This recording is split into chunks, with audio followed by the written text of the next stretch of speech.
Thomas Green here with Ethical Marketing Service. On the podcast today, we have Chris Mefford. Chris, welcome. Hey, I'm glad to be here. Very happy to be joining you and your listeners today.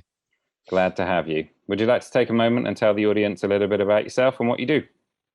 Yeah, sure. I got started in marketing and leadership a long time ago.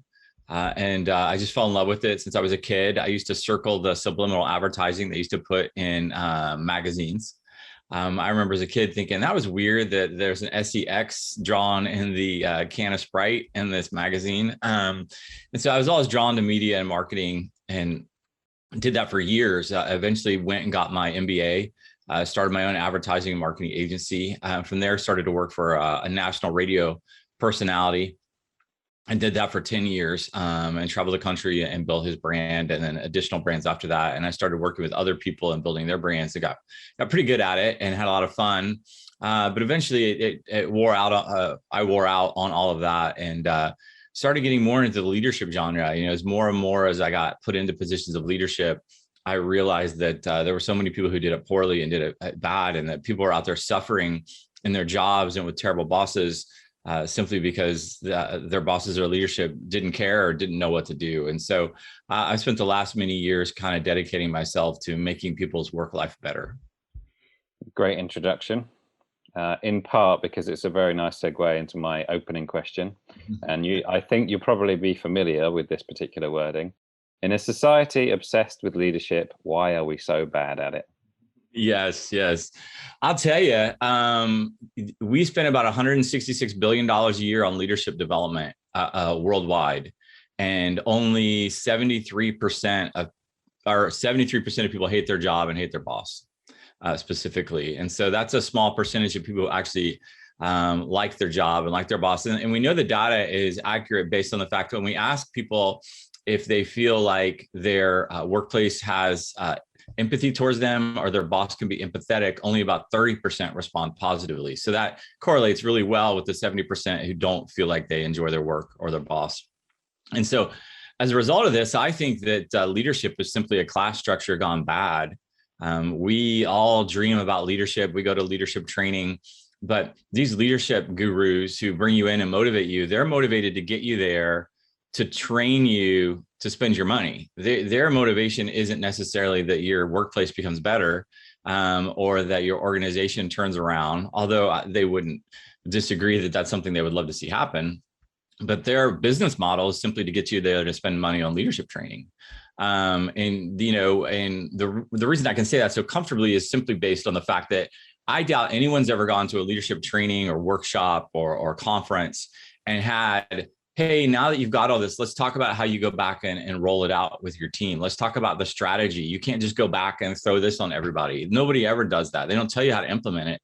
And so what happens is leaders go to these conferences and workshops and they come back and they've got all this information. They start changing everything and the team's not on board and they're frustrated. It's just more change. The newly inspired leader hasn't asked them for their opinion on anything or even asked them what they think would be best. And so he's just dropping more or she's dropping more responsibility on the team and hasn't even asked their opinion, hasn't asked if they're ready, hasn't decided or even noticed how much change is necessary at one time for this organization. And it just creates a deeper divide between the leader and the team itself. So, it's just, it's terrible. In the United States, it's a little better. We're at 82% of people who hate their jobs. So it's definitely an issue that I think time has come to address and say, I believe, and I make the bold statement, leadership is overrated. Well, it sounds like you're highlighting a problem. What would you say the solution is? Well, the solution is to understand that first and foremost, that leadership shouldn't be about an individual. What happens is generally is someone reads a book or they go to a conference and they feel equipped individually to go do stuff. When the reality is leadership should be all about the team. I mean, nobody works alone in a vacuum by themselves, generally speaking. We all need a team to work together and to collaborate. And the more we can get that team cohesive and working together, the better. And so I would suggest that when you go off to leadership training, don't look at it as a way to train yourself. Look at it from the eyes of how you're going to implement this as a team. Take the whole team, or when you come back, simply spend a day or half a day or whatever it takes to walk the team through everything you learned and ask them what they feel is best and most important. Ask them where they are on the change scale and how much they want to implement what they want to do and how much they want to win. And what, feeling as if you're empowered as an employee makes all the difference in engagement. And so ultimately what we're talking about here, Thomas, is engagement. The reason that people hate their boss or hate their corporations is that they don't feel like they're valued. And when people don't feel valued, they don't feel very engaged. And if you're running a company and 70 to 80% of your workforce isn't engaged, well, that's a serious problem. Mm. So to answer your question specifically, I think as a leader, you should get to know your team, ask them how they're doing. Think about how you can empower the team, listen to them, talk to them. I read something yesterday that only takes 14 seconds to build trust. Meaning that if I say, Thomas, how are you doing? How are you doing today? What projects are you working on? How are your kids doing? How's your wife? What are you doing this weekend? Oh, that's great. I want to tell you, I appreciate you coming in, how hard you work every day. All those statements took me less than 10 seconds to kind of push out. But you genuinely feel like I'm invested in you and care about you. And now that sort of builds trust. And now I want to work for somebody like that cares about me. So I should spend the rest of the episode talking about all those questions you asked me then, yeah? Yes, let's. I watch a lot of French Open, so let's start there. It's a joke. You mentioned, the analogy that comes for me, and you can let me know whether you think this is an accurate analogy, is perhaps a dictatorship versus democracy. So would you say it's accurate to say that you advocate more of a democracy-based business environment? Well, yes, but I think that oversimplifies everything. I don't think, generally speaking, when you do a similar survey as a leadership or bosses, that they feel like there's a problem of this magnitude. And so that's a big problem. And I imagine dictators feel the same way in some way, some form. But I think it's a matter of they're just ill-equipped, or they don't know, or they don't realize it. And so honestly, what really happens is the biggest issue in leadership is that leaders try to add too much value to what they do and where they work. They spend all their time focusing on what they can do instead of working with the team to empower the team to see what you can all accomplish. And so, you do need sort of, while I'm trying to pick a fight with the leadership genre that's out there and all these leadership gurus, the reality is you do need someone in charge, someone to make the final call, someone to motivate the team, someone to encourage the team. But again, it's all about the team, because when you work together as a team, you're going to accomplish a great deal more than you could ever imagine. If we look at Neil Armstrong walking on the moon, we always like to magnify his accomplishments, and that this man walked on the moon. He's the first man to do it. But beneath him were thousands and thousands and thousands of people at NASA and scientists and engineers and mathematicians who led the way. He would have never got there on his own. And so when you work together as a team, you can simply accomplish so much more, so much quicker, and you can bring so much more profitability to your organization. And I feel like that's the missing piece here that often people talk about when it comes to culture or leadership. We're literally talking about revenues here. Your company can be wildly successful if you would focus on the individuals of the team. Now, you may be out there listening and say, I'm not the leader. How do I do this? Well, you need to start on the branch you're on. All of us have influences in our lives, in our work organization. So if there are people that are peer-to-peer, work with the peers.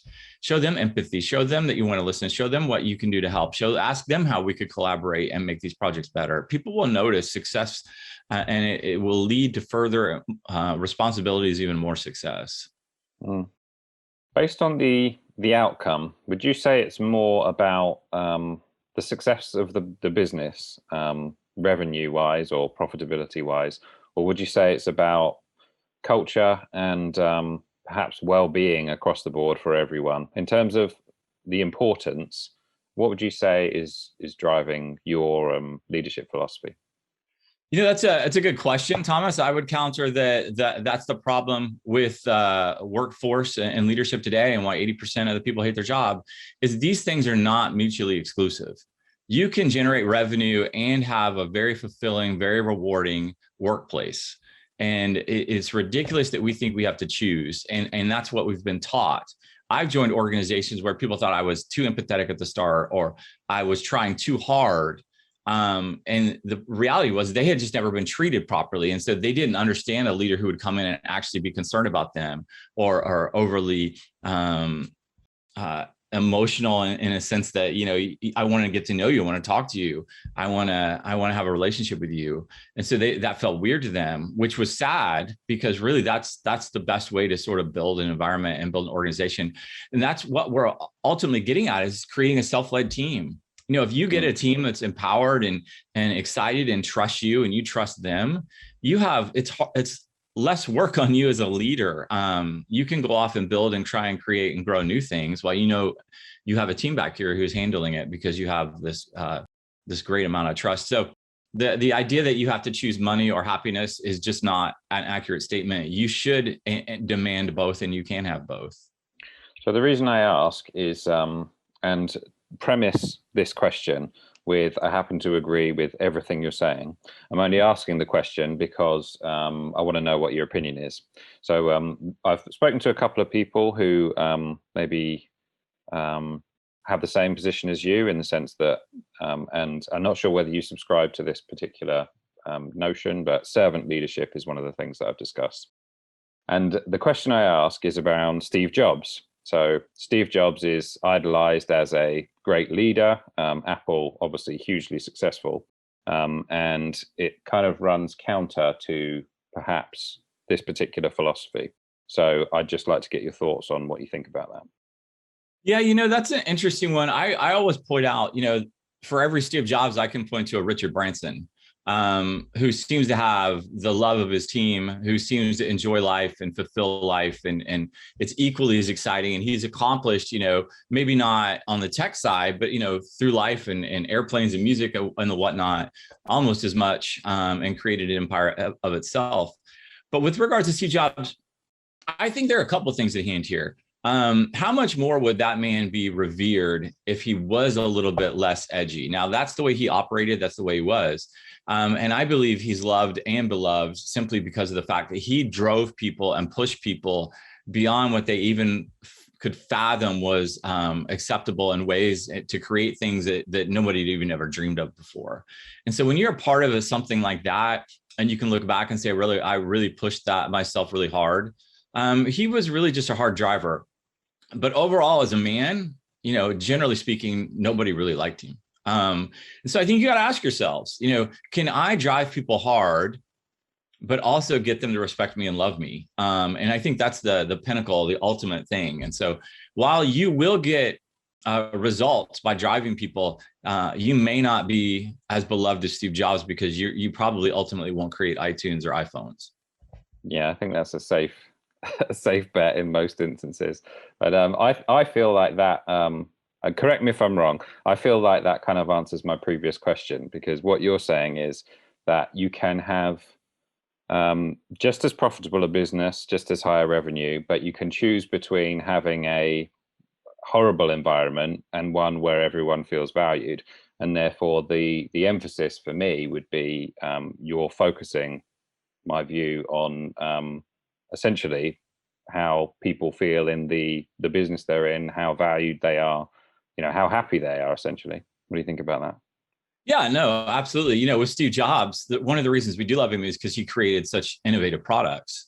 He was at heart, the reason he's loved is for the products he created, not necessarily because of the wonderful environment he created as far as a workplace. But I think when you look at life in general, you can, there's one guy up here to the millions of people out there that want to act like Steve Jobs, who think that they can get away with that, but they're not as innovative. They're not as revolutionary.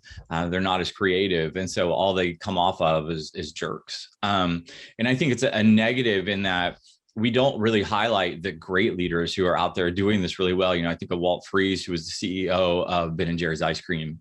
And, he created a tree house for the executive team to get in. And he will say things like, when we met in the tree house at the corporate headquarters, that just everybody's guard was down. Everybody's ego was stripped away. And there was really a lot of strategy put around why they did that. And people loved that. And, here in America, Ben & Jerry's is one of the most iconic ice cream brands. If you're in the ice cream world, Ben & Jerry's is at the top. So how do you argue success? Did he create a $4 billion industry like Apple? No, but he was at the very top of their industry, and people loved that organization, and they loved the leader. I think of Gary Ridge, who owns WD-40, the oil, little spray oil can that loosens up joints and screws and bolts and all of that stuff. And he's been there for 15 years, and his team loves him. And there isn't a better and more recognized brand, at least here in the United States, for what they do than what he does. So the opportunities are out there. You can have both. You can have wildly successful organizations that are literally at the top of their industry, where people love to work and thrive and feel empowered every single day. So would you say your message is you don't have to be a dictator in order to get that done? Yes, I would say you don't have to be a dictator to get that done. And as a matter of fact, you're being counterproductive, because if you're being a dictator to accomplish your goals and generate revenue for your company, you're going about it in a way that's limiting your ability to accomplish your goals and to make revenue. Forbes article I read just the other day basically said, here's a $600 billion way to increase revenue across the world. And it was one word: empathy. And it was like, just trust your players. Michael, or the head of Zappos, Tony Hsieh, told me once in a podcast, if you pour into your team, they'll pour into the customers. They'll follow your lead. And so if you're a jerk to your team, there's a high probability they're probably going to be jerks to the customer. I agree. Does this touch on the misguided principles of leadership that you were referring to? Yes. I think we are speaking here in black and whites to make it more obvious to everybody, but I don't think it's quite as obvious to many people. The leader or employee is just trying to get their job done and nothing more, because they're not inspired and they don't want to do it. They don't do enough to get fired, nor do they do enough to advance the company. And so we're trying to figure out a way to create a higher level of engagement ultimately with our team members. Because when people are more engaged, they're more productive. And when they're more productive, your organization does more stuff. And so ultimately, that's what we're shooting for. And so how do you engage someone? Well, you look at the leader of that organization or that team or that department, and you have to ask yourself, what are they doing right, or what are they doing wrong? And generally speaking, it's not very well. I mean, look, I started off by saying we spent $166 billion worldwide on leadership development. We need to ask ourselves, for all this money being spent on building better leaders, if the aim is to grow individuals and business and revenues, the answer, I think, should be we don't get very much in return. So there's a depreciation of appreciation in society. Everybody's sort of getting more and more less collaborative, more selfish, more just downright crazy in some ways. I mean, over here in America, we've really struggled. Our Congress used to come together and probably like your parliament and compromise quite a bit. And, they would be different on different sides of the aisle, but they would come together quite often to get things done. And there's been less and less collaboration on anything. Now there's just absolutely no crossover whatsoever. And so I think that translates down into society by saying, hey, Thomas, you can have a different opinion than me, but I can still respect you. 20 years ago, now you have a different opinion than me, you're an idiot. And so that's where we've come. And that, to say that doesn't permeate into the workplace or into our other relationships, is you just be blind to believe that. And so we have to ask ourselves, and we have to be more concerted in our efforts to try and overcome this. And part of that is through understanding that, hey, I can't be a dictator at the office. I need my team to succeed because I want to achieve goals. I want to win. We all want to win. We all want to do well. Have you got any thoughts on how you apply some of your principles with the increase in remote work at the moment? Yeah, my team is currently have a big team up in Idaho that I go to visit, and they're all at the office. My team down here in San Diego, we're all remote. I actually gave up the office when COVID hit And I don't anticipate ever going back, honestly. But you have to be more intentional, whereas I could just walk over to your desk and just ask you a question. Now it's, I gotta Slack you. I hope you see the notification. I hope you're at your desk. I maybe have to set up a Zoom and a time. And so it's a little less free, if you will. And so you really have to be far more intentional with how you're doing, which means you need to be a little bit more planned out with regards to your work day and your work schedule. I feel like working from home is actually a little more intense day in and day out than it is when I was just in the office from 8 to 5 or whatever. Because it's just, we're all together. We could collaborate left and right, up and down on this or that. But here you just have to be very intentional with everything. And so I think that one, you have to be more intentional. Two, you have to really make some efforts. So we've made some efforts to get together physically at least once a month. We're out here in California, and we've probably had the most stringent COVID regulations of any state. And so we've really had to be specific and careful in how we've done it. We're about to open up, I think, on June 15th, but we have done a lot to try and get together, whether it's we went axe throwing, we did some drinks and dinners with families. We've gone to the baseball games, but being intentional and making sure you still have that collaboration, because you really need to build trust, and you can't build trust very easily via Zoom calls these days. So one of the ways that you have to do that is holding people accountable. You said you have me to this by X, a little bit more accountability, a little bit more intentionality.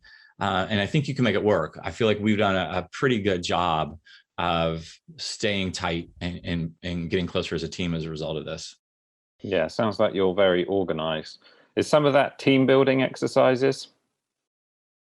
Yeah, I'm careful to call them team building exercises simply based on the fact they start to feel corporate and disingenuous. And so I just want to say, hey, let's all hang out. Let's do something together. I miss you guys. Let's bring some stuff. What do you guys want to do? And so that's what I like to do. I feel like team building exercises are sanctioned HR requirements that nobody enjoys. And so I'm not big on the corporate speak. And so I feel like coming together, collaborating, hanging out, is it more of a genuine way to do it? In a very sincere way. Don't say, hey, let's hang out, from 2:30 to 3:30 on Thursday afternoon. That doesn't feel very genuine. Yeah, it's a good point. I in the messages beforehand, I noticed that you've done a book, and correct me if I'm wrong, some of it is highlighting hiring and firing. Yes. So, I mean, I've got a person here who's got some experience, wrote a book on it. He's wrote the book, quote unquote. So, would you like to share what your thoughts are around the principles of hiring and firing? Yeah, hiring and firing and creating an amazing team culture, they're all very, very related. Creating an organization. First off, when you hire someone, I never hire someone quickly. I like to do a series of interviews. Like, you're about to potentially live, 8 hours a day, 10 hours a day with someone for the next 5-10 years. Why would you bring them in and hire them up after a 30-minute interview, or even after 2 30-minute interviews? So I like to kind of take my time. The first interview is, I just want to get to know you. Will you even fit here, the culture wise? Will you be a good fit where we can all get along? Second, let's just talk about your work experience. Third, let's talk about your dreams. Let's talk about what you know about the organization. Hey, now I want you to talk to a few other people who kind of know me and know the organization. And so I feel like oftentimes organizations and leaders are like, I can't believe this team that I've got. They're all a bunch of rundowns. They don't do much. And the first thing I say to them when I consult is, you hired them. What are you complaining about? You hired them. You fix them.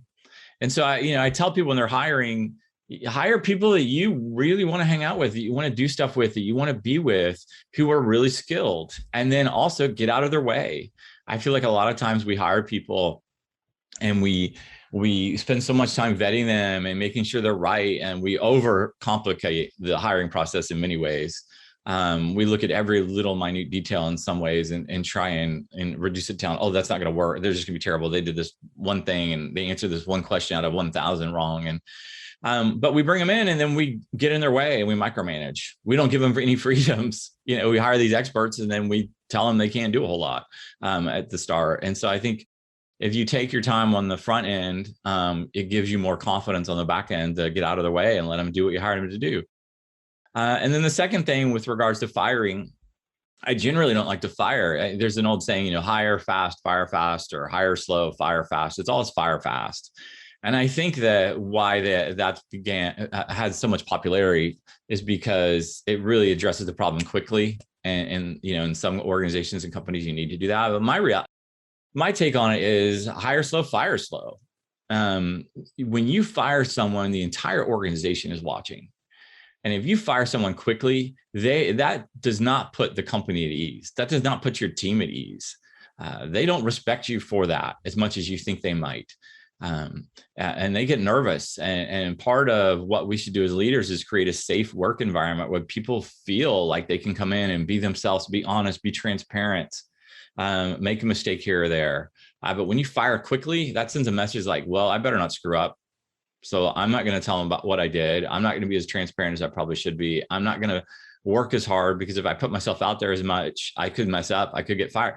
And so there's this whole thing. I always say to a leader who brought somebody in, you hired them, fix them. Like you spent a month bringing these people on board and now they're not right. Why is that? You're the problem, not them. You clearly didn't do a good job vetting. And so my organizations, my leaders know that they really need to vet really, really well on the front end because we're not going to just kick people out the door immediately. That's not the kind of organization I want to create. And so they actually spend a very, very a large amount of time getting to know the candidate, hanging out with the candidate, talking with the candidate, and bringing them in general. Now, depending on the level of the candidate, it really depends on how much time I spend with them. If it's just you were trying to hire a janitor, I still like to do a couple of interviews to get a feel for who they are. But I still wouldn't fire them immediately. I mean, unless they were stealing or, doing stuff that is really just outside the general boundaries of common sense. But I think the reality is we put too much onus on the person themselves when it's really our responsibility to make sure it's done. And as a consequence, we don't fire too many people simply because we do such a good job on the front end now because they know that they can't get rid of them right away. They're going to spend more time. If you know you can fire someone right away, you just don't do vetting on the front end. And that really doesn't help the organization at all. Yeah, I 100% agree with that. In your around your comment where you said you need to fix them, if you did have let's say an employee who someone else was, maybe I need to fire that person, in terms of fixing them or their performance, how would you go about doing that? Well, I'll give you a great example. And this is where I learned it early on. I went into my boss and said, hey, my assistant that we brought in, it's just not working out. Krista, every time I ask her to do something, she sends back like 10 questions about what needs to be done. And I feel like I spend all my time answering her questions. And essentially then I've done all the work. And that's not helpful for me. And so it's just not working out. And that's the first time I had someone say to me, well, you hired her, you fix her. And then the reality was Krista and I had different personalities and we communicated in different ways. And so once I understood that Krista needed communicated in a different way than I like to be communicated to, that really changed things. And so I had a meeting with her and said, look, I don't like to manage all the details. That's not my thing. And I know that you love the details and you need all the details, which is why I brought you in. So here's what we need to do. We need to meet each other halfway. I'm going to give you more information. I'm going to start bringing you in earlier into things. I'm going to bring you into meetings even. So you get perspective and context. I'm going to meet you halfway and give you a little bit more context around the things that we just saw as far as my goals. But then you need to take those and you need to run with it and you need to do it. And I tell you what, Thomas, from that day forward, it was gold. It was that we accomplished so much together and we did work so well together. But had I not been forced to do that and address that, I would have let Krista go. We would never have accomplished so much. And so the fact of the matter is, it wasn't Krista, it was me. And I simply wasn't taking the time to understand. Again, I was focused on myself. I was focused on what I needed. I was focused on how I wanted it done. I wasn't focused on the team. I wasn't focused on their needs. I wasn't focused on how I could help them. But once I did, now we were able to raise the bar and really start to accomplish some great things together. And so I think, part of the thing is, hey, who did you hire? Well, how do they want to be communicated to? What's their communication style? What kind of things can I do to help you win? How can we work together on this collaboration? It was just a communication error. And so that's a really good example of how it turned around. I've had a couple others, and to be honest, I've had a few that just didn't work out at all, and it was time to let them go. I was literally just about to say, do you think that some of the hiring and especially the firing issues are just communication issues? Oh, 100%. Every time I have an issue with two team members, it's always, I won't say always, that's a little dramatic, but probably 99% communication. I've had team members I brought into my office and said, Thomas, Chris says that you said this, Chris, Thomas says that you said that, what's going on? And I've sat on my desk and just scrolled through my email as they talked. Well, I didn't know that that's what you wanted. I didn't know that's how you needed. I didn't know you were doing this, and they work it out. And that works. That's does two things. One is it solves the problem because I get them in the same room and they communicate. Two, they're embarrassed because sort of their leader is having to stand over them and treat them like children or seventh graders. And so, and then they got to work it out. But what also happens is now they don't want to do that again because it's uncomfortable. So they just start working better and collaborating better and communicating better. And so I talked to them about that. And then there are other times where I never think anybody should ever be let go, and they're just out of the blue. Like, here's what it looks like to win. Hey, we're going to work on this for the next 30 days. And here's literally the things I need you to work on. And I've gone as detailed as when you come in the morning, say good morning to 3 people. I'm just gonna be real clear on what it's gonna take to stay around here. I don't know that you've got it in you, but let's see what happens over the next 30 days. And of course, it doesn't take 30 days. You'll know within 5 or 6 days if you see a dramatic turnaround. And if you don't, when they come in 30 days, you can simply say, hey, I don't think this is working. Let's go through this list. I don't see it. Or, hey, here's 6 or 7 things that are non-negotiable that you get fired instantly. You steal, you go. You are consistently late, you go. If you gossip about team members, you go. And so little things like that are clear. So no one's ever shocked. No one should ever be surprised by getting fired or laid off. No one. You're setting expectations for them. And coming back to the hiring just for a moment, and the communication issue, do you think a lot of the issues around hiring and then performance after are just that the job description hasn't been clearly communicated to them? Oh, Thomas, that is absolutely the truth. I always try and be as completely honest about a job and the role and the team as I possibly can. Because what happens is that they come in, once they're hired and they come in and say, hey, I don't know about this. I go, hey, we talked about this before you were hired. It was on the table. You knew about this. I was really clear. Or it might be something like, hey, 70% of this role or this job we have figured out. 30%, we don't have any idea what we need to do. That's kind of why we want to bring you on board. And so when they come in and frustrated about, nobody seems to know what to do next, I go, well, perfect. Remember when we said we had 70% to figure out? This is the 30% that we need you to help figure out. So it just kind of sets the tone. But I think that, the more clear you can be about roles and jobs, and even I think some people try and oversell or try and beg someone onto the team by promising and communicating, and that just never works. If you have to convince someone to come work for you, I promise you 100% is not going to work out. It's never going to work out. Eventually they will go for whatever reason, but you absolutely should be as clear and as clean and as honest as you possibly can be in the hiring process. They're going to get in. It's like that TV show Catfish. You're saying something you are, but the reality is you aren't. And so what's going to happen? They're going to come in, and now they're not going to trust you. They're not going to enjoy their work. They're not going to be engaged in what they do. They're going to be frustrated with the organization. I mean, there's no win here when organizations and people do that. Great point. Have you got anything today around this topic that you think would be of value that I haven't asked you about? I think as people listen to this, they may go, well, that's great if you're the leader. But the reality is, I started at the very bottom, and I started implementing these principles pretty quick. I remember I was a marketing guy and I had one graphic designer and one video editor, and I just started taking them to lunch. And we were peers. We weren't necessarily, I wasn't like their leader. I was a marketer. They were graphic design, they did video. I took them to lunch and we started going for coffee rather in the mornings, like every Tuesday. And we came up with a fun name. We just called it the Brand Wagon for our branding organization. And then, we added a few other people. And then I realized there are other departments in the company who helped us do some things, from the email team to the strategy team. And so I'd invite them out. And pretty soon I was the de facto leader of this group. And I was really building collaboration with this group who needed to work together across different departments. And people started to see it and started to notice, and other people wanted to know how they could be a part of it. And it just kind of grew into something. And the next thing you know, I'm up and elevated as the VP. And I just started by, pouring into those around me and working with those around me and wanting to get to know those around me and build better work relationships with those around me. And, I will say that it's worked, fairly consistently across my career. There have been people that I simply don't get along with and don't get along with me for some reason. No matter how hard I try, we just seem to bump heads. And typically what happens in those situations is we're just both selfishly dug in our own areas. And there's just really no salvaging it. But and I think what happens is sometimes people bump into that and they give up. But I never gave up, and I continue to move up. And so I think if your listeners look at their role and they start on the branch they're on, like look around you, who can you help? Who can you ask about?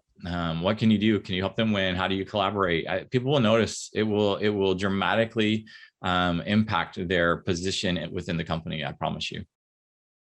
Do you think some of the issues around leadership and perhaps hiring, firing, they're all preconceptions of what people think that they should do? So like, I'm putting my hat on of a leader and therefore I need to go and bark orders at people, not like acting as you did, where you're just essentially building relationships with people. Right. That's exactly what they think. And it doesn't work out for them. Generally speaking, you do it your way, I'll do it my way, and let's see who wins.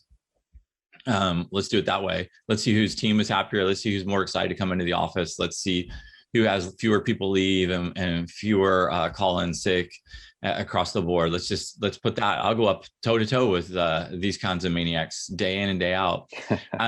But the reality is they don't know better. They are emulating what they see on TV. They're emulating what they hear. They're seeing these kind of Machiavellian characters come to life and get success. But the reality is when you fall hard and you fall fast, if that's you. And so I want a team that props me up. My buddy Kyle, who I'm working with in Navy SEAL, he often says, one of the things that always surprises him is when they put these new recruits into these teams that go through the BUDS training. And if somebody gets injured, their job as the leader is to try and pull them out and put them and like remove them from the entire sort of organization. They have to go out. They maybe even have to leave the whole program and start over.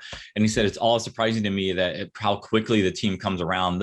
If the leader is trying to get at someone while they're running who's injured, the team will come around him and protect him to keep the leader from, getting him and pulling him out of the team and essentially raising him up and protecting them on their own. And that's the kind of leader I want to be and want to have. I think that when you've hit that zone, it, and it's really rewarding and it's really exciting and it's really fulfilling. And I don't know that a lot of these leaders are very fulfilled or very happy with how they behave and what they do. Well, I was going to say it's like a definitions issue in terms of what you think the definition of leadership is, but a lack of understanding is just as good an example. You mentioned Navy SEALs. Whenever the concept of leadership and Navy SEALs come up, I always think Jocko. What do you think of Jocko's leadership? Well, I've got to meet him. We've talked to him. Jocko is a great guy. His leadership stuff and his perspective is very spot on when it comes to how the SEALs and how they operate and the culture they create. He definitely has an intensity. He is basically, you mentioned, people who act like a certain thing. Jocko has embraced this Navy SEAL mentality of hardcore, deep voice, danger, life and death. But the reality is I've met dozens and dozens of SEALs now through our podcast and through Kyle and through the Honor Foundation. And very few of them are like that. As a matter of fact, I'll share at Kyle's retirement party, there was probably 25 or 30 SEALs, and they circled up for a big group photo at the end. And I never saw a more hodgepodge group of people in my entire life. You would never look at any of these individuals and think those are the baddest people on the planet. They are hardcore. You just wouldn't think it. And so I think what really stood out to me was you can't really put people in a box. And so I feel like sometimes Jocko panders to that stereotype, and it serves him very well. And that's the kind of person he is. I think genuinely he is like that. I'm not trying to bash him in any way. His book, Extreme Leadership, is fantastic. He fits that mold, but I feel like so few do. And I think you ultimately have to be the leader you are comfortable being. And so if you're not a jerk, it's okay not to be a jerk. If you are a jerk, well, you need to think about how you can focus on the team a little bit more so you can kind of overcome those issues, if you will. But, I think that you need to be comfortable with who you are and how you lead. And there's no right or wrong way to do this. The only right way to do it is with earning the respect of your team and having them turn around and earn the respect of your customers. Well, it sounds like you're doing a very good job of maybe changing the definition of what leadership is. So, Chris, what are your goals?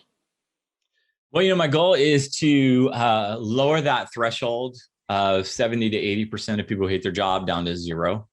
That's a big task, I know, but I would love it. I've been in organizations where we've been voted best place to work for 8 straight years in the city. And it is an enjoyable. I've been there on Sundays when I'm excited about going into work on Monday. It does exist. And so that's a goal I wish I could share and show everyone.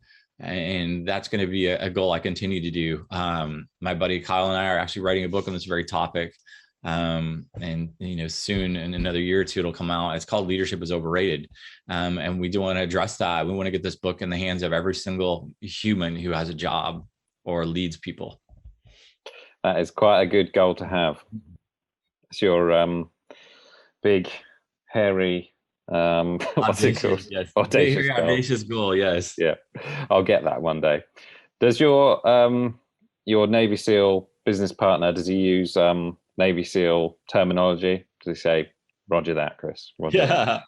He doesn't. I'm always trying to get him to do more and to tell me more stories and stuff, but they're pretty buttoned up. He doesn't do that. And actually, I think most Navy SEALs don't. And I don't know that they completely respect everybody who does, because it's sort of the secret brotherhood. And, I'm just laughing knowing how many times I've tried to get Kyle to do it, or I try and use the language and I just screw it up completely and he just shakes his head. So yeah, too many people like me trying to get people to do it. Yeah, he does have a good line. He joined the Navy SEALs because he loved the ocean, he loved swimming, he loved the water, and then he spent 2 decades in the desert in Afghanistan and Iraq. So you never know when you go somewhere where you're going to end up. 100%. Chris, where's the best place for people to find you? Well, you can find us at cultureforce.team. And that all our stuff and information is there. And, if you want us to come in and talk to you or help you, we're happy to do that. All right. Well, thank you very much for all the value today. It sounds like you're doing good things. So appreciate your time. Thank you, Thomas. I enjoyed this very much.